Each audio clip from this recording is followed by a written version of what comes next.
all the ways to keep your brain healthy and young, which, oh, by the way, are the same strategies to have pretty skin. It's the same strategy to grow your nails, to have hair. I mean, that's not my problem. I inherited this. But, to have healthy hair. To have a healthy brain, you have to have a healthy body. They go together. The whole point of your body is to carry around your brain.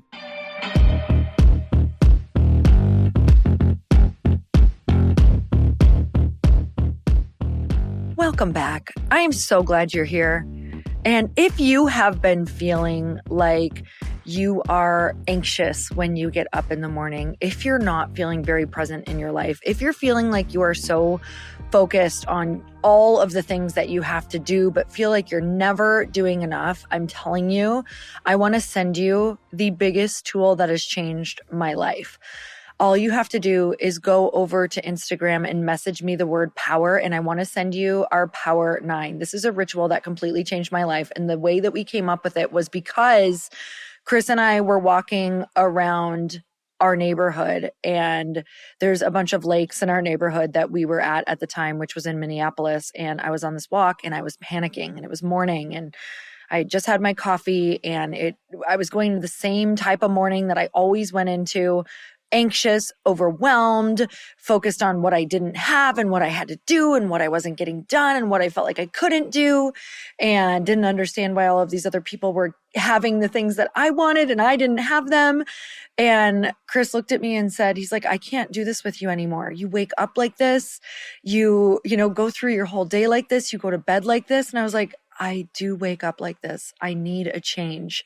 And so this was about the time that people started talking about The Secret and manifestation and gratitude. And I was like, you know what? It doesn't hurt to just try it. Let's just start this thing every day. So we came up with this tool, and it's quick, it's easy, it's simple. Once you get it, literally, it's going to take you 2 minutes to learn how to do. It's going to take you 1 to 2 minutes a day to do this, to have life-changing results if you really let this work. So you guys, go onto Instagram and message me the word power so that I can send you our Power 9 ritual that truly you're going to watch your life change. Try this for 1 week. Try it on your own. Try it with your partner. Try it with your best friends, and stick to it, because it is now probably 10 years later, maybe more. And I am a different woman. I think differently. I feel differently. I catch myself in the morning and I implement this routine. So today on the podcast, you guys, this is a biggie for me. This was amazing. I have Dr. Daniel Amen. Dr. Amen's mission is to end mental illness by creating a revolution in brain health. He's dedicated to providing the education, products, and services to accomplish this goal. He's a physician, adult and child psychiatrist, and founder of Amen Clinics with 11 locations across the U.S. He has the world's largest database of brain scans for psychiatry, totaling more than 230,000 that he has done for patients across 155 countries. And he is well known in so many areas, and he's even made it into pop culture, you guys. He was just on the Kardashians helping Kendall look at her brain health. And I love what Dr. Amen does, because he really talks a lot about how if we can focus on a few things with our brain and our brain health, which a lot of these are very basic hacks, not hacks, but basic things that we can do to change our brain health, which when I say that, you guys, this is why you want it. It's for your mood. It's for anxiety. It's for depression. It's for your capacity, your ability of what you can handle, what you can focus on. And when your brain works, you work better. Your dreams and goals get that much closer. You feel better. Your relationships get better. This is a big freaking deal. It affects your business every single day. A lot of people think it's their personality. A lot of people think they're just wired that way, when truly it is how we're treating our brains, and you can improve it. I loved this podcast, and I think you're going to love it too. So let's get started.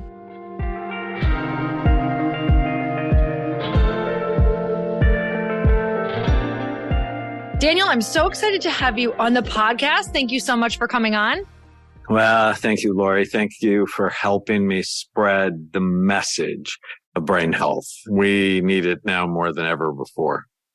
I love following you for so many reasons, but one of the main reasons is how you talk so much about depression being a symptom of things. It's actually been, a lot of your work has empowered me so much around just my mental health and emotional well-being, to know that we have a lot more control over our emotions than maybe a lot of us think. And that's actually so much about what my podcast is about, Earn Your Happy, because it's really about what all goes into that. So I'm so excited about your new book, Change Your Brain Every Day. So what prompted you to write this book? I came to realize that brain and mental health are daily practices. Mm-hmm. So just like physical health, just like spiritual health, if you want to be cognitively sharp, if you want to be happy, if you want to live a long time with your brain intact, it's not something that you do periodically. It's something you do every day. And so I took the best of what I've said and what I've thought over the last 40 years being a psychiatrist, and I put it in 366 short essays that you can read in 2 or 3 minutes a day, and then an action step on how to take care of your brain. And within the first month, you're going to be happier. You're going to be more serious about brain health, and you're going to develop the right rhythm to get and stay healthy. I mean, can you imagine spending just 2 or 3 minutes a day in a psychiatrist's office getting nourished rather than medicated? And it's 366 because next year is leap year. Amazing. I wanted to cover you for leap year. Thank goodness. I was worried about that one day.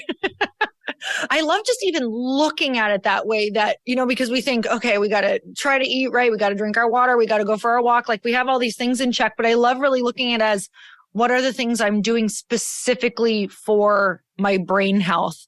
My husband and I do a couple things every single day to get our minds in check and things like that. But I know that it's so diverse on different things to do. So what are you seeing in your research that suggests we should pay more attention to brain health now, especially? Oh, it's a shit show. I can't find a better word. That's a great word. Last year, there were 337 million prescriptions for antidepressants. How many? 337 million prescriptions. Wow. A quarter of the population is taking psychiatric drugs. 57% of teenage girls, this is just heartbreaking, are persistently sad. So almost 1 in 4 have planned to kill themselves, and 13% or 1 in 8 have tried to kill themselves. This is insane. When you and I were growing up, it was extremely rare for me, and probably extremely rare for you, to know someone in your school that had a suicide attempt. Now it is common. Wow. And it just shows the trouble we're in. And I actually believe we are in the beginning stages of a tidal wave of mental health problems, brain health problems in children. And this is not okay. There is nothing about this that is okay. Partly related to the pandemic and our reaction to the pandemic. When you force people to do something they don't want to do with their bodies, they get pretty angry about that. It caused division. It caused this polarization in our society that's worse now than I've ever seen it. And then take the virus itself. COVID is bad for your brain. I've treated so many patients who had COVID anxiety, COVID depression, COVID paranoia. I was on the Kardashian show because Kendall Jenner came to see me, and it looked like a bomb went off in her brain. And she said after she got COVID, she was incredibly anxious and unhappy.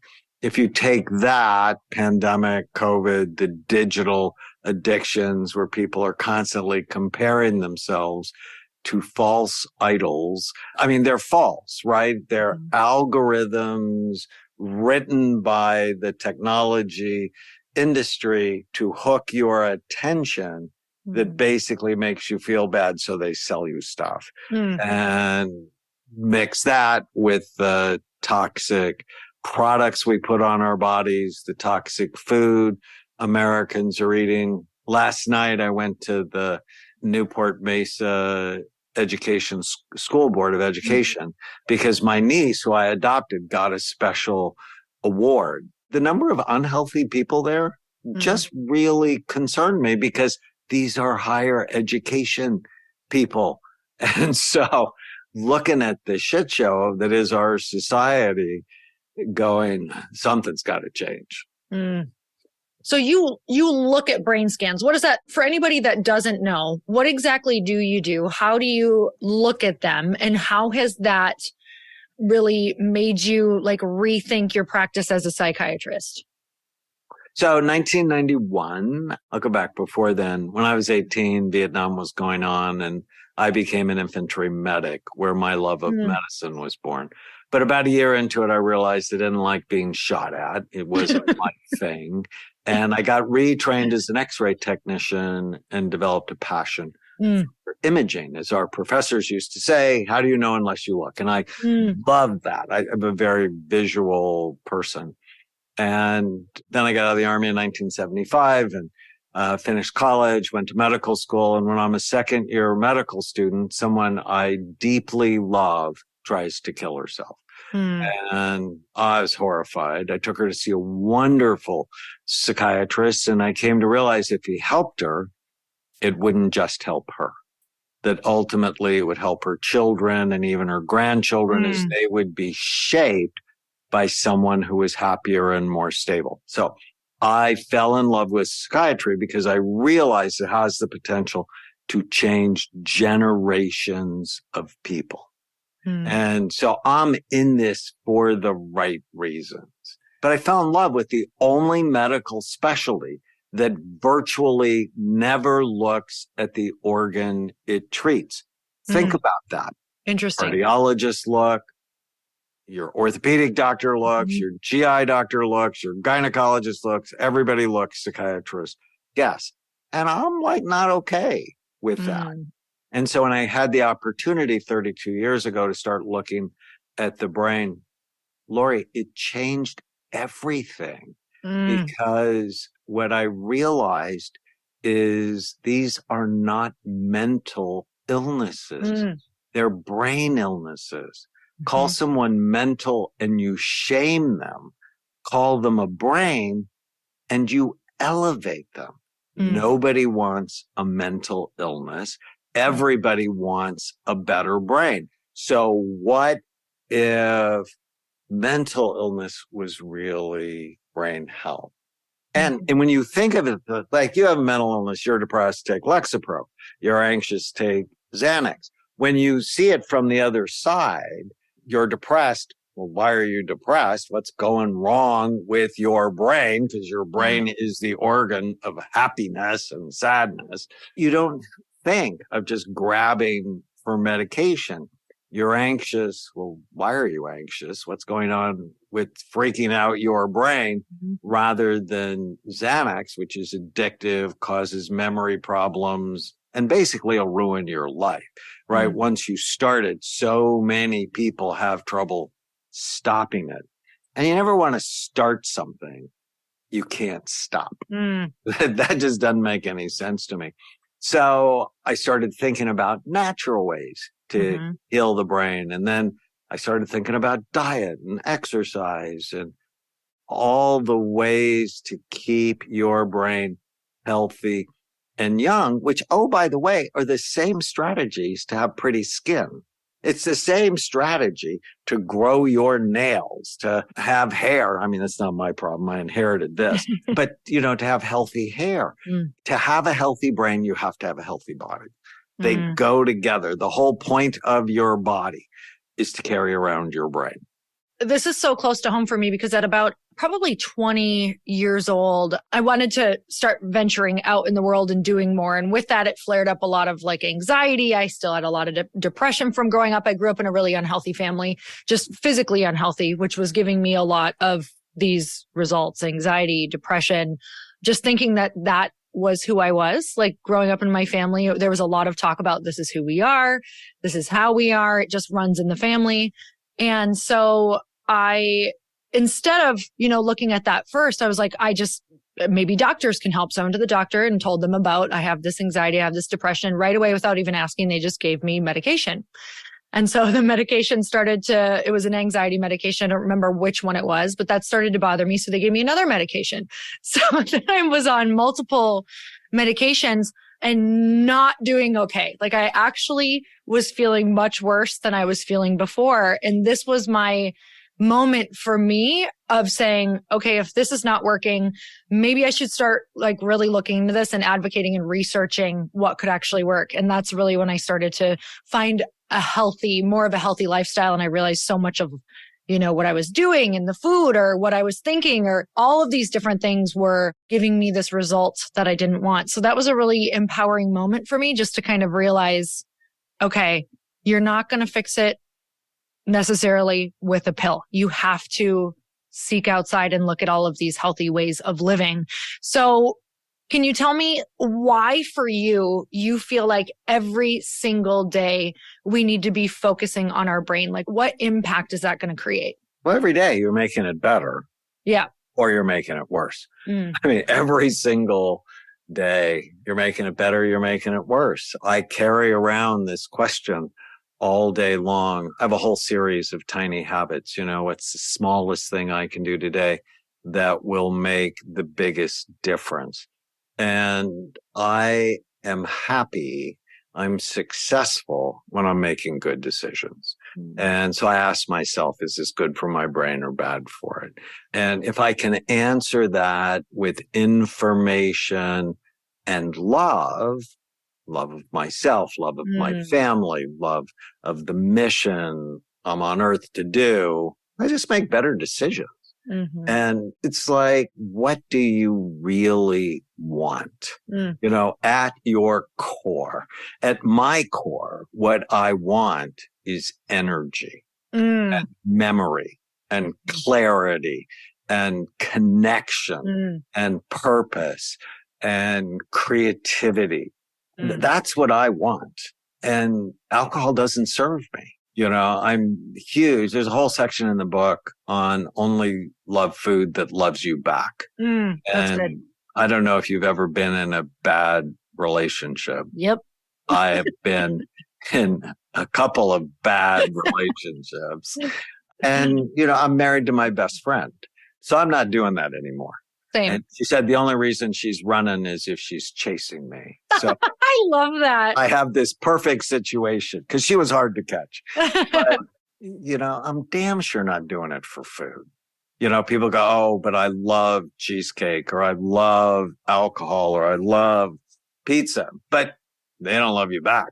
And, why are you in a bad relationship? And, the example you gave earlier, well, my family said, well, this is just who we are.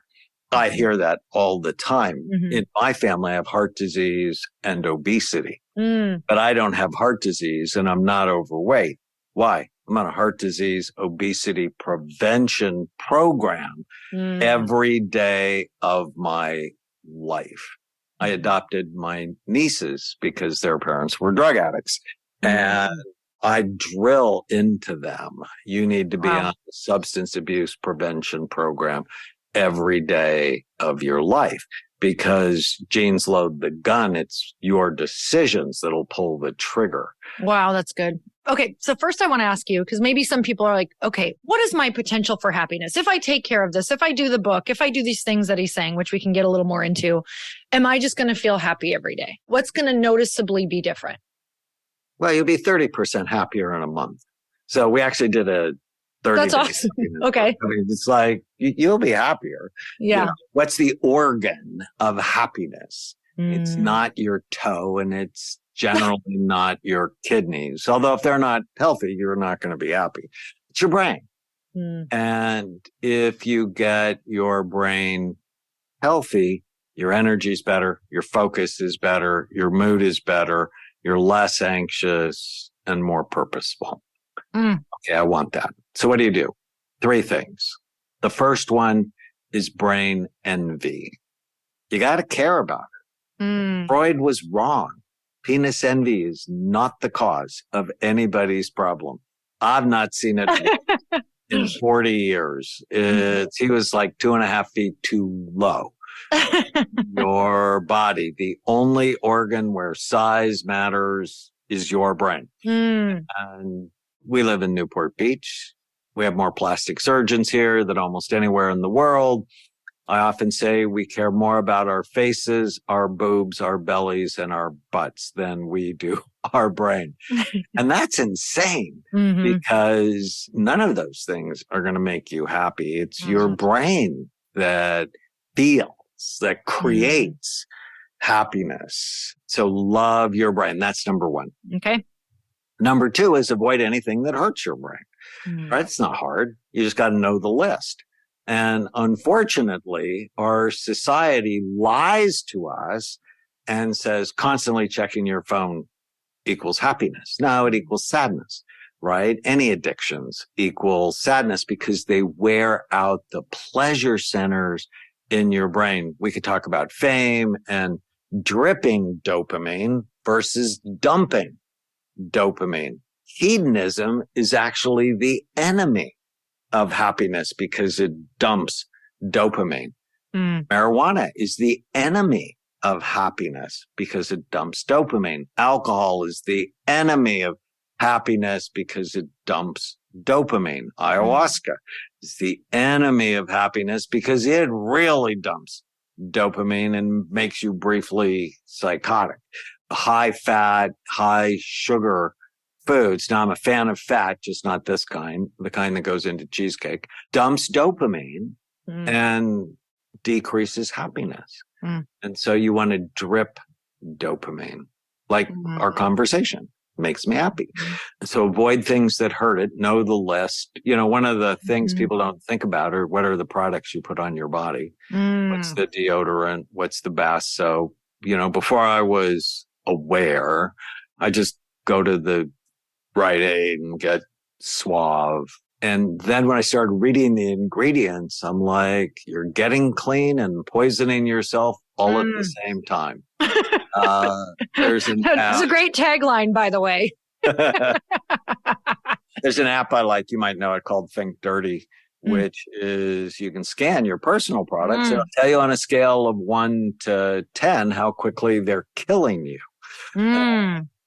For 50 years, I shaved with Barbasol. It's cheap, it smells nice, it's like thick, I like it. 0 is live a long time, 10 is kill you early. Okay. It's a 9. And so now, a while ago, I shaved with something called Kiss My Face, and it's a 2. So I do that because I love myself. Other things to avoid: not sleeping, too much television, hanging around negative people, believing every stupid thing you think. You know, I'm a huge believer in disciplined thinking. Just because you have a thought has nothing to do with whether or not it's true and whether or not it's helpful. So I call them ants, automatic negative thoughts, that they infest your brain. One bad thought leads to another bad thought. So ants link, and then they lead to a whole series of bad thoughts. They link, they stack, and then they attack you. And they're more likely to attack you the last week of your menstrual cycle, if you're a woman, if you've not slept, if you've not eaten, or if you've listened to the news. Because the news is no longer the news. The news is written. I mean, at the Washington Post, in their newsroom, they have a scoreboard on which articles get the most hits, because then they will lead. And they're always negative, scary. You know, if they can embarrass a Republican, that's going to lead. Now, Fox is the other way with Democrats, but it's just this insanity we live in of corporations trying to scare us to make money, and it's destroying the mental health of America.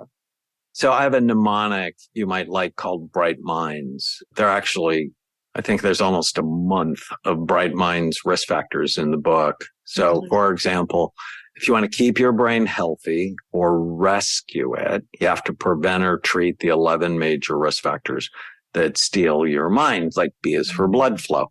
Anything that decreases blood flow is bad for you. And did you know 40% of 40-year-old men have erectile dysfunction? That should be horrifying. 70% of 70-year-old men have erectile dysfunction. But what that means is if you have blood flow problems anywhere, it means they are everywhere.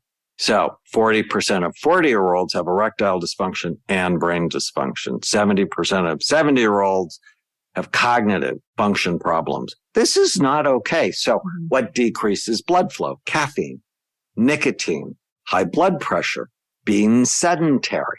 So the antidote is exercise, especially coordination exercise. People who do coordination exercise, go pickleball, live longer than everybody else, dancing. Of course, if you drink when you dance, it ruins the benefit. But you become a better dancer, no? No. You just think you are. You just think you are. Yeah. That's funny. Beets, cayenne pepper, rosemary, oregano, cinnamon. There are all these natural ways to increase blood flow, like we talked about. Brain envy. I want you to have blood flow envy because brain cells don't die. Blood vessels die. Oh. And like every day, this is so cool. There's a part of your brain called the hippocampus. It's a very special part of the brain. It's Greek for seahorse because it's in the shape of a seahorse.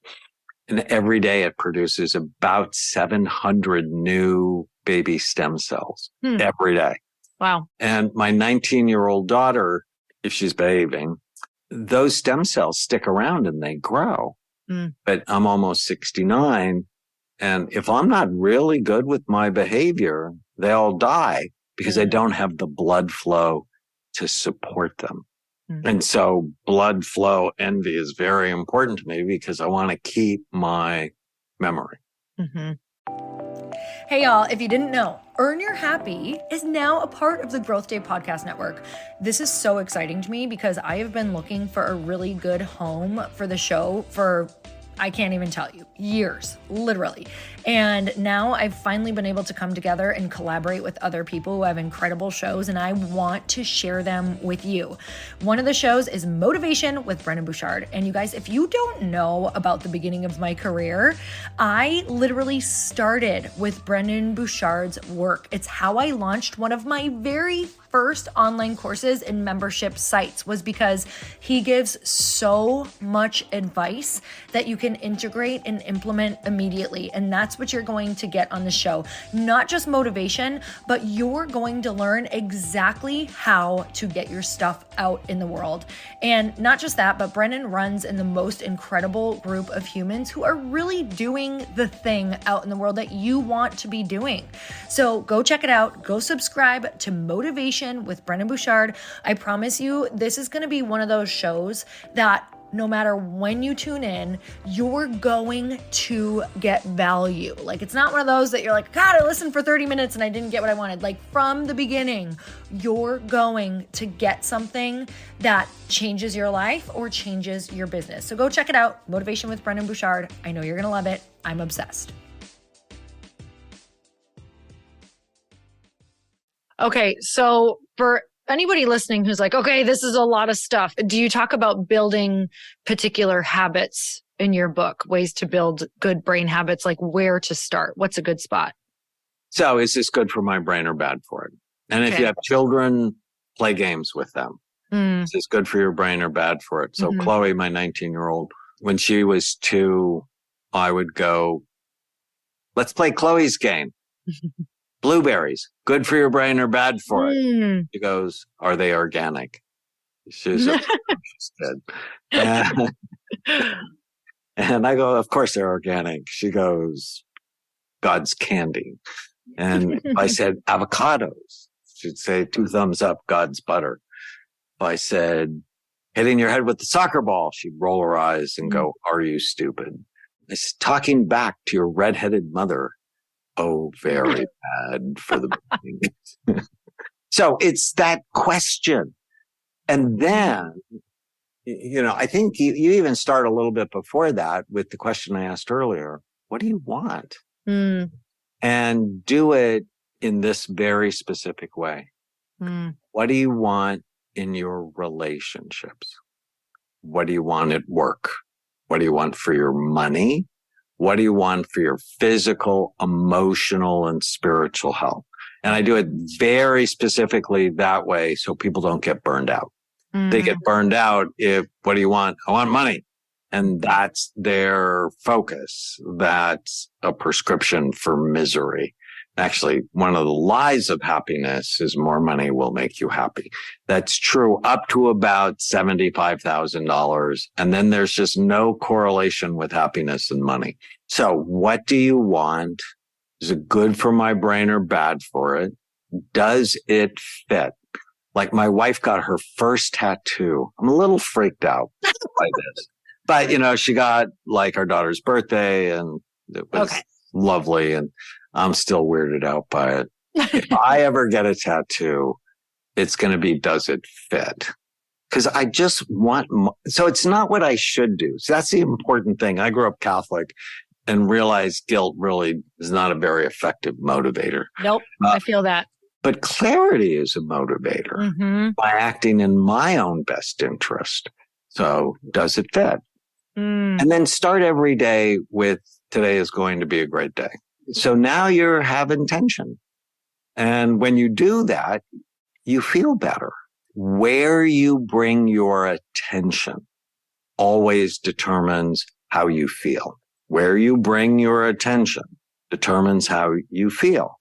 And so if I say to myself, today is going to be a great day, well, then I'm looking forward to the things I get to do today. I look for the micro moments of happiness. What's the smallest thing that happened that makes me happy, from making my wife's decaf cappuccino in the morning to watching Ted Lasso, one of my favorite shows, or Shrinking, which is hysterical. And then when you go to bed tonight, what I do is I say a prayer and then I go, what went well today? And then I go on a treasure hunt. I'm very purposeful. And I've done this for about 10 years, where I just start at the beginning of the day and I'm like, what went well today? And I'm looking for what's right. And, the negative stuff will pop up and I imagine a big broom sweeping it away because, I'll deal with it, but not now. The whole point of this exercise is to set my dreams up and my sleep to be better, to be the best it can be. Because when you sleep, your brain cleans and washes itself. And when you do that as a practice, your level of happiness will go up in 3 weeks. Now, I've done it for 10 years. Today is actually a very special day because would have been my father's 94th birthday. And 3 years ago this month, he died. So he got COVID and he got better. And then what COVID often does is triggers Epstein-Barr infections, and that killed him. And remember the night he died at about 9:00 in the morning. And when I went to bed that night, it was probably the worst day of my adult life. I went to bed and said a prayer, and then I went, what went well today? And then, we all have a supervising voice. It's like, seriously, we're going to do this tonight. But the brain's lazy. The brain does what you allow it to do or what you train it to do.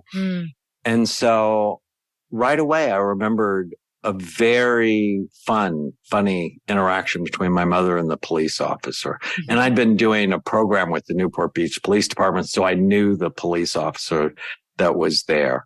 And I remember all the texts I got of love from my friends. And then I remember holding my dad's hand before the mortuary took him away. And then I went to sleep. Because I have spent years disciplining my mind to help me rather than to hurt me. So even in your darkest days, I have a couple of phrases I use, like argue with reality, welcome to hell. So I really work hard not to argue with reality, to accept what is. And these habits are just so helpful. And whenever you feel sad or mad or nervous or out of control, write down what you're thinking.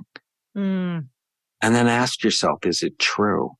And then talk back to yourself. Were you good at talking back to your parents when you were a teenager? Oh, for sure. I was excellent. Yes, I excelled. Yeah, me too. But no one had ever taught me to talk back to myself. I was 28 years old in my psychiatric residency. And one of our professors said, you have to teach your patients not to believe every stupid thing they think. And I'm like, wow. I believe every stupid thing I think. And, there's so much suffering that goes with that. But one of the days in the book is give your mind a name. Because if you give your mind a name, it's based on the concept of gaining psychological distance from the noise in your head. Well, then you don't have to listen to it. Like I named my mind after my pet raccoon. When I was 16, I actually had a pet raccoon. Her name was Hermie. I loved her, but she was a troublemaker. And she TP'd my mother's bathroom one day. That was a bad day. She ate all the fish out of my sister's aquarium. Oh, God. Another bad day. She'd leave raccoon poo in my shoes. And that's my mind. It just stirs up trouble. How did you get a raccoon? I can't let it go. So I had a German Shepherd at the time, and I went to a pet store in the San Fernando Valley where I grew up to get a leash for my dog. And this little 8-week-old raccoon crawled up the back of my leg, my shoulder, and started playing with my hair. And so I grabbed it, the cutest, and I had to have it. So I brought her home, got in all sorts of trouble for that. I loved her. And so now I Hermie. So Hermie is now your brain. Oh, hang on. Yeah. No, I have Hermie. Oh, okay. Hermie. So, now I realize that I'm separate from my mind. And when you can separate from it and go, does that thought help you? And questioning your thoughts is so helpful. I did a program with NBA referees for a year.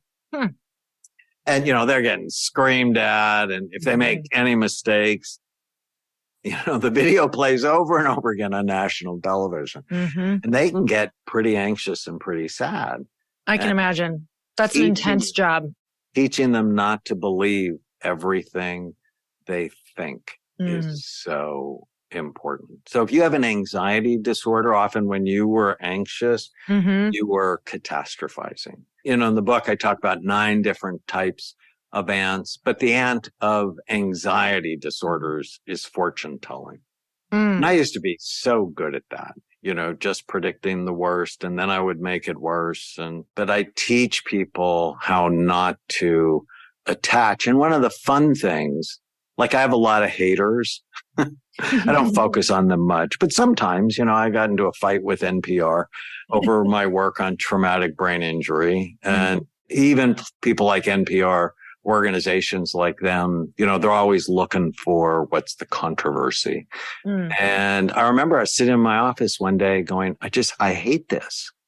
And so I wrote it down because I was angry and I don't like being attacked.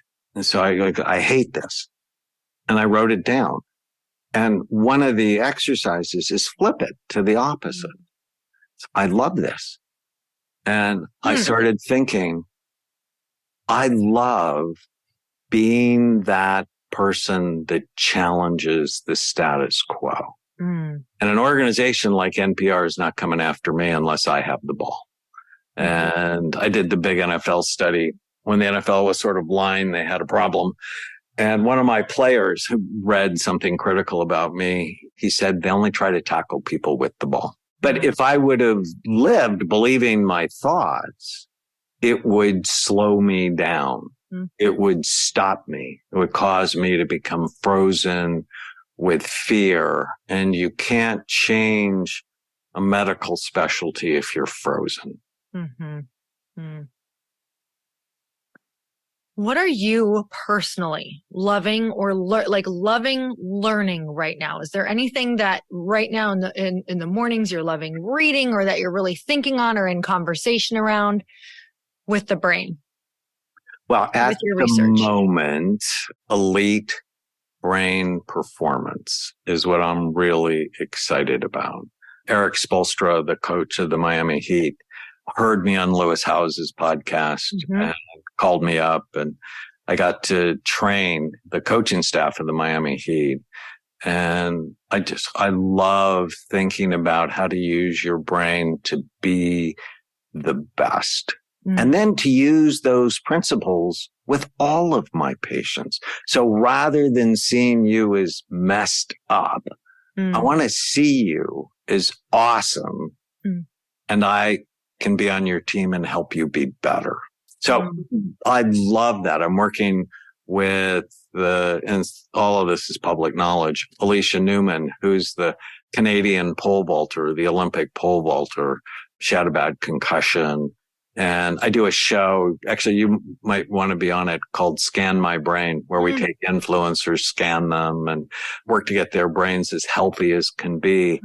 And she became the world indoor pole vaulting champion this year. Wow. I'm so proud of her about, what's the right mindset. And every day we win or we learn. Every day we win or we learn. And we don't work to be better than other people. We work to be our best self. And we help other people be their best selves, because that's the prescription for happiness. The prescription for misery is I have to beat you. I have to be better than you, because that's not human, because it isolates you. I mean, yes, you probably can have more babies if you go to that sort of base level, but it doesn't create a tribe. It creates isolation. And some of the most decorated athletes are some of the most miserable people because they never learned to share. Okay. I feel like I'm hearing a lot just from different people cause we work with a lot of, entrepreneurs or people who want to go after a dream. And I hear from so many people now that they have trouble focusing or have a short attention span or can't sit still or, they can't get the work done that they want to do. What do you think is the first thing that you could say to them to, number one, maybe make them realize it's not necessarily them or who they are? And then what do you suggest around that? Well, you have to love your attention span, and then you have to avoid anything that hurts it. Like keeping your phone on or your notifications on when you're trying to get work done, using caffeine that gives you focus, and then you have none. So brain healthy habits. And then one of the questions often is, do they have ADD or not? Because ADD is real. And when left untreated, it causes big problems. A lot of entrepreneurs, they're entrepreneurs because they don't want to work for anybody, because they're independent. And they want to get things done at their pace rather than someone else's pace. And so if you never had attentional problems and now you have them, ask yourself, did I have a concussion? Am I going through hormonal changes? Because that happens. Am I overweight? And is the fat on my belly stealing testosterone, for example? And now I can't focus at all. So I find getting people physically healthy, decreasing distractions, ruling out ADD, making sure they're not using caffeine in the morning and alcohol at night or other substances, right? I mean, people think marijuana is innocuous, and that's a lie. Do you have specific brain scans around what's happening with people consuming so much social media? I don't. I have a lot of experience with patients, and I'm telling you, phone addictions in 12, 13-year-olds. I mean, these kids are often getting violent when you take their phones from them. But I haven't done that. I do with video games. I actually publish this case study of a kid, whenever his parents tried to take away his video games, he got violent, actually tore apart his room. And I'm like, okay, can't have that back. And then so we kept him off for a month. And then we did a scan while he played, and it completely disrupted his brain. You could just tell the disruption in his brain. It's the cigarettes of the new generation. What about connection when people are... A lot of the work that I've done is around just connecting and making sure that we're connected as a tribe, connected as human beings. Are you able to kind of see the difference between people's brains in those who have strong communities and those who don't feel connected? So the Surgeon General just came out with loneliness is an epidemic. And loneliness is actually a risk factor for Alzheimer's disease and depression. And so the lonelier you are, the more your emotional brain is busy, but your thoughtful brain is sleepy. Oh, and so you have to ask yourself, is it brain dysfunction that's contributing to loneliness, or is loneliness contributing to brain dysfunction? So I think it goes both ways. There's a fascinating study from Baltimore, the Baltimore Longevity Institute, that one group of older people, they just did what they normally did. The other group volunteered. And the people who volunteered actually grew their hippocampus. So when we're not connected, we are a connected species. The brain gets at risk for trouble. Okay, I have so many questions to ask you, but I saw you on one of my friends' podcasts, Lisa Billiou, and she asked a question that I thought was so amazing, so interesting. But she was talking about how married men live longer than married women do. Can you tell me a little bit about this? Because I am a married woman. So why do married women not live as long? Because they're chronically stressed.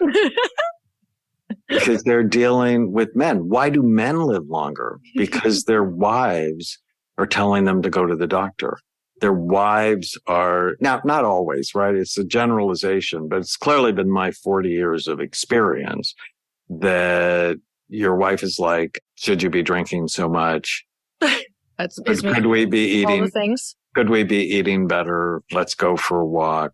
My husband just went and got a full body scan, MRI, the whole thing yesterday. So yes, we forced that. Yeah.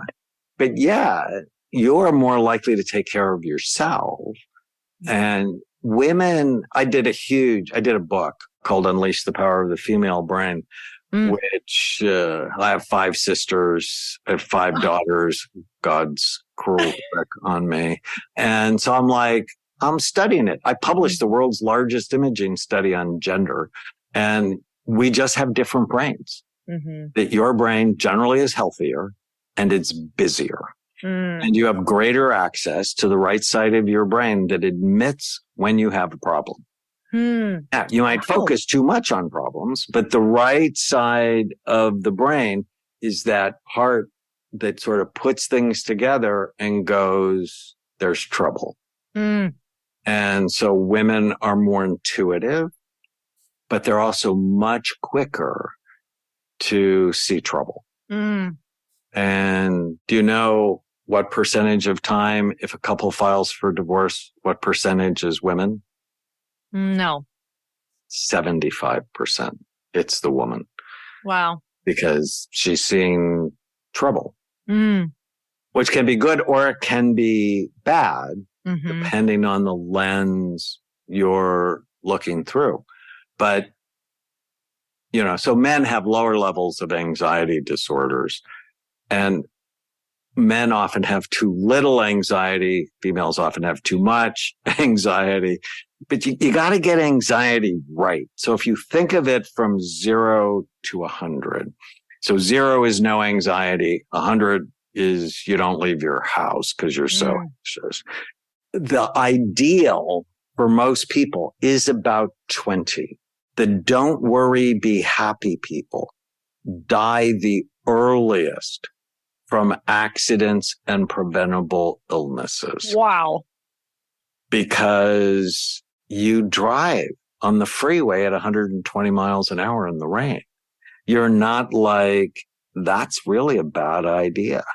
You give your phone number to somebody way before you should, before you go, this person could be a stalker.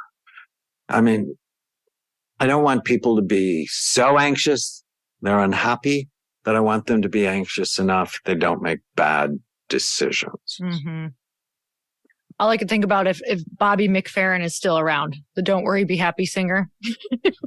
It's in my book. I wrote a book called You Happier.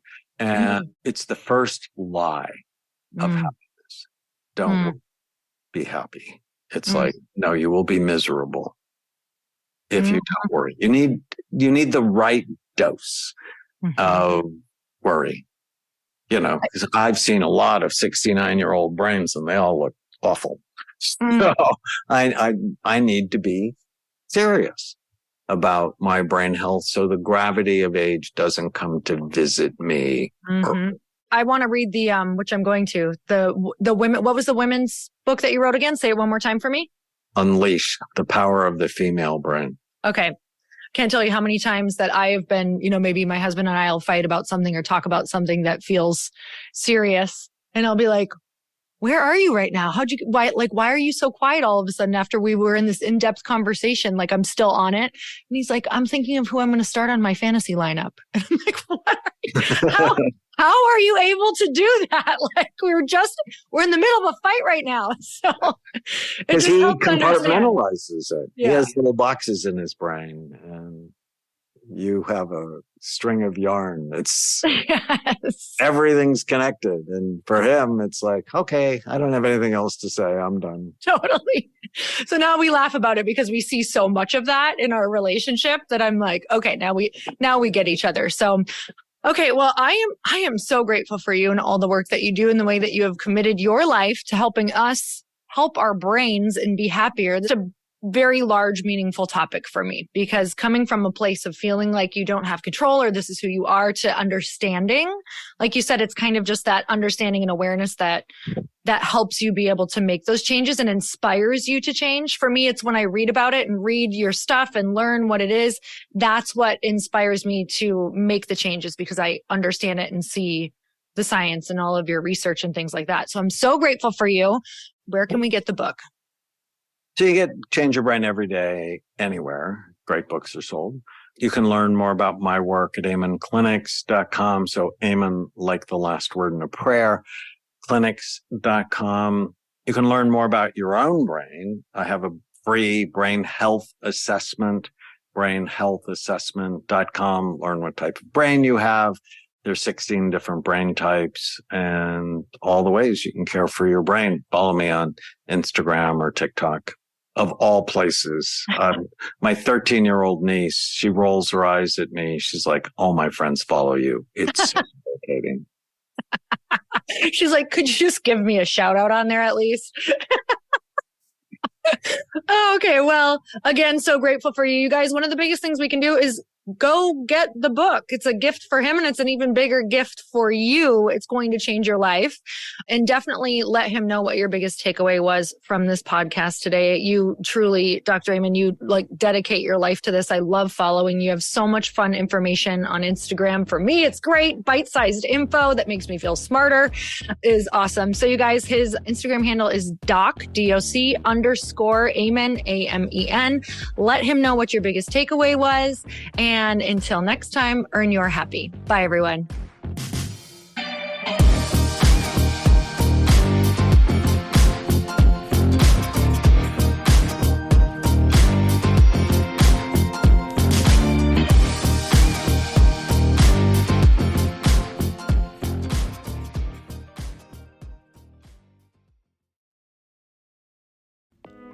Hey all, I'm so excited to share with you, Earn Your Happy is now part of Growth Day Podcast Network. A bunch of us are coming together to bring more growth to the world and support shows and brands that we truly believe in.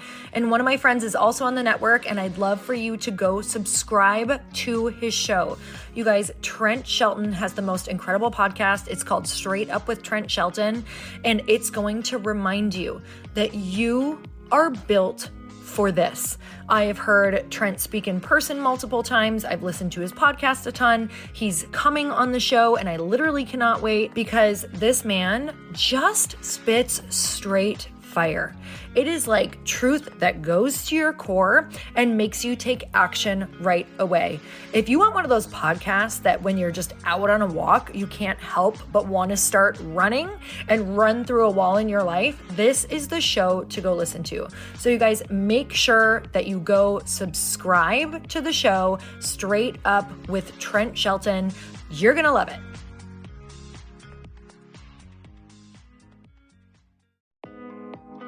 Hey, thanks for listening to the podcast. And I want to make sure that you have my phone number, and I'm not kidding. Did you know that I have a community text number? For real. My phone number is 310-496-8363. This goes directly to my phone. All you have to do is text the word daily to 310-496-8363. And I literally text you every single day, Monday through Friday. I actually just got done 30 seconds ago texting a bunch of people back, and I talk to you all of the time. You guys, people always ask me how I got my community text number and how it works. Well, all you have to do is you can just go to community.com and get your own. Community makes it easy to get a phone number that you can use to build your audience using text. People just text you at your number and they're added to your group. Then you can text them out audios, video links, anything you want. You guys, I text out happy birthday videos. I love to send podcast links, thoughts about life, book recommendations, different events that I'm doing in the local area. Texting gets me out of the noise of social media and directly into your hand. And now you can start texting your people too. Just go to community.com to get your phone number. They give you a 10-digit real phone number, not those weird short codes that look like spam, but it's more than a phone number. Your new number comes with an inbox for SMS and texting. This means you can actually manage your text list from your computer and an app on your phone. You can schedule text to send at certain times and to certain groups. You can even set up auto replies or let your assistant or customer service team answer your text messages via Community's awesome dashboard. Just go to community.com and ask for a free demo. They'll show you how it works and get you your number. It's time to start texting your audience versus just posting on social media. Everyone uses Community for that. So go check them out at community.com. I can tell you it's not just great for communicating with my audience, but Chris and I use Community and our texts to also sell out our launches. I'm telling you, you get such an incredible response because you really are creating a true, deep sense of community, and it's so intimate. It's freaking amazing. Go check it out at community.com.